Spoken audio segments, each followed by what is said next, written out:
In 1989, this was a picture of me. I lived underneath the Georgia Street Viaduct in the downtown east side of Vancouver. I was a liar, a thief, a cheat, and a mooch. I was a heroin addict. And I thought at that point and stage in my life that there was no redemption, that there was no possibility of transformation, that that's just how life was going to be from now on. I'd given up hope on myself. But fortunately, I live in a country where there's people like you, that when certain individuals give up that hope, that we don't give up on them. I used to be one of those guys that walked around town with the shopping cart and I collected cans. You know, I was one of those guys, and I had become so disenfranchised from society, I didn't even want to communicate with people anymore. I just wanted to go and dig in dumpsters and get my cans so that I could get my $10 or $20 by the end of each day, and hopefully get enough of that substance so that I could make it through the night. And I never did. And every night I would descend into that darkness of withdrawal. And the only way that I can describe opiate withdrawal to you, it's like the worst flu you've ever had in your life. The head is pounding and the stomach is turning and the knees are banging, and it's just like all you want is relief. And you know that $10 will make it go away.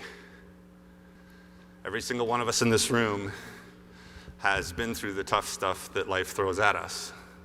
We face it in our families, we face it in our communities, we face it with our kids, we face it in our businesses.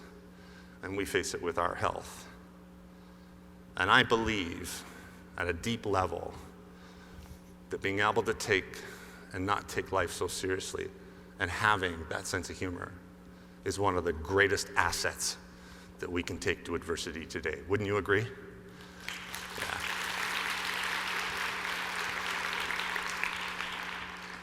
Growing up in Ontario, I lived an hour and a half north of Toronto in a little town called Midland, Ontario. I had an older brother and a younger sister. We lived at 759 Dominion Avenue.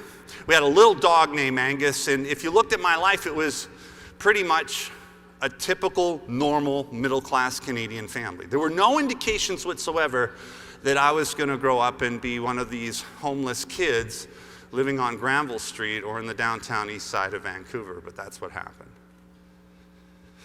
And I asked the question, how did a good kid from a good family end up down here?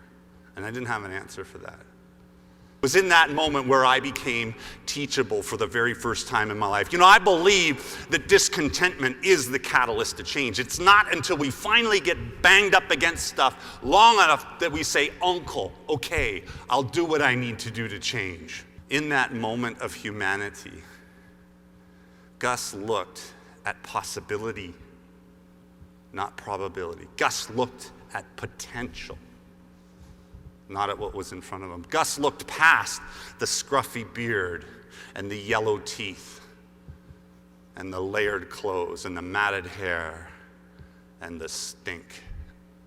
And he spoke to what could be, and he said, there's more to you than you can see.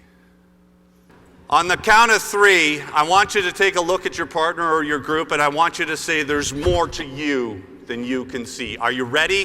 1, 2, 3. There's more to you than you can see. Very good. Now turn and face me.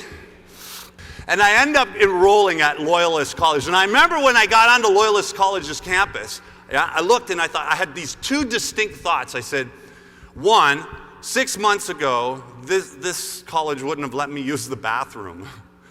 And then the next thought I had was, boy, is there ever a lot of cans around here. I knew I was destined to be an entrepreneur, right? I had a B plan in the first week, right? And literally within 4 years, we took this tiny little company in the basement of our home with simply a dream into a multi-million-dollar company. And in less than 11 years, I went from being that guy who pushes that shopping cart with no possibility to being on the cover of Canadian Business and Maclean's magazine.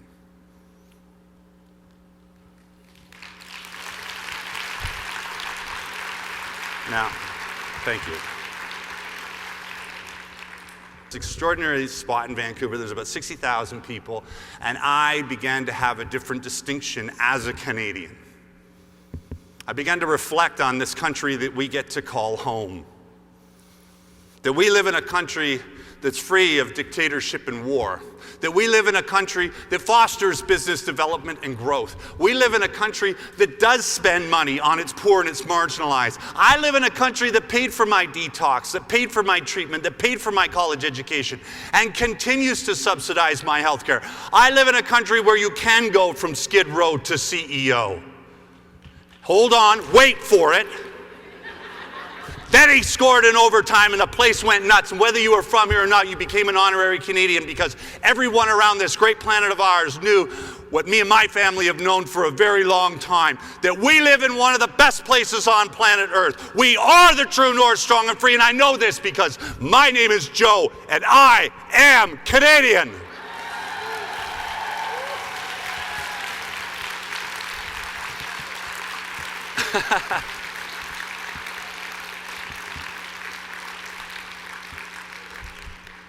That's from a beer commercial.